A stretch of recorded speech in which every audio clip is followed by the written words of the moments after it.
We are in the business of transparency. Transparency is equivalent to honesty. That's us. Transparency and accountability were the watchwords of the Free National Movement in the lead-up to the 2017 general election. FNM will ensure that all deals are exposed and transparent. The Bahamian people will not be kept in the dark. Despite this promise, environmentalists felt left in the dark last week when government signed a heads of agreement with Disney for a controversial project at Lighthouse Point. There was no media present for the March 7th signing, which the public did not find out about until 2 days later. Amid backlash, the office of the Prime Minister sprung into defense mode last night, announcing the heads of agreement would be tabled in Parliament in the interest of accountability and transparency. However, it was reminiscent of another controversial heads of agreement signing. Remember Oban?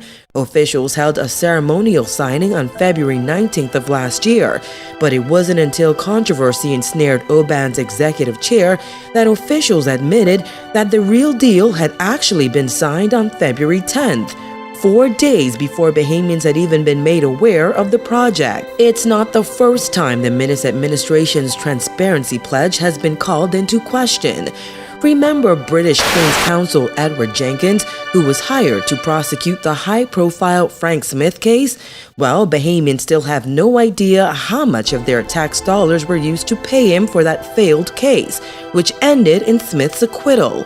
Attorney General Carl Bethel told the Nassau Guardian recently, disclosing how much he was paid would be inappropriate.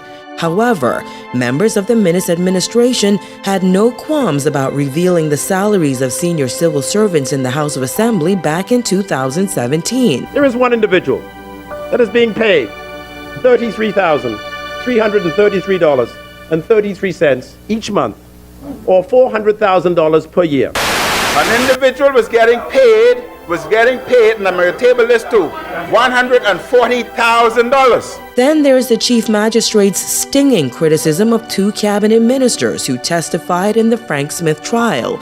Joyanne Ferguson-Pratt found National Security Minister Marvin Dames meeting with the prosecution's star witness Barbara Hanna unorthodox to say the least, and asserted that Health Minister Dr. Dwayne Sand's decision to award a $1.8 million contract to that same witness 3 months after Smith was charged raised a specter of impropriety.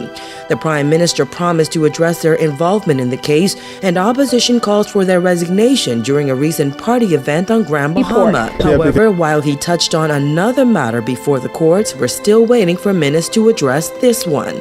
We are in the business of transparency. Transparency is equivalent to honesty. That's us. The Bahamian people will not be kept in the dark.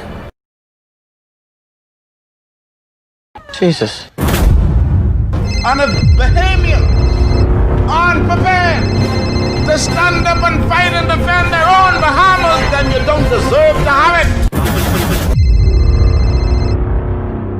We are in the business of transparency.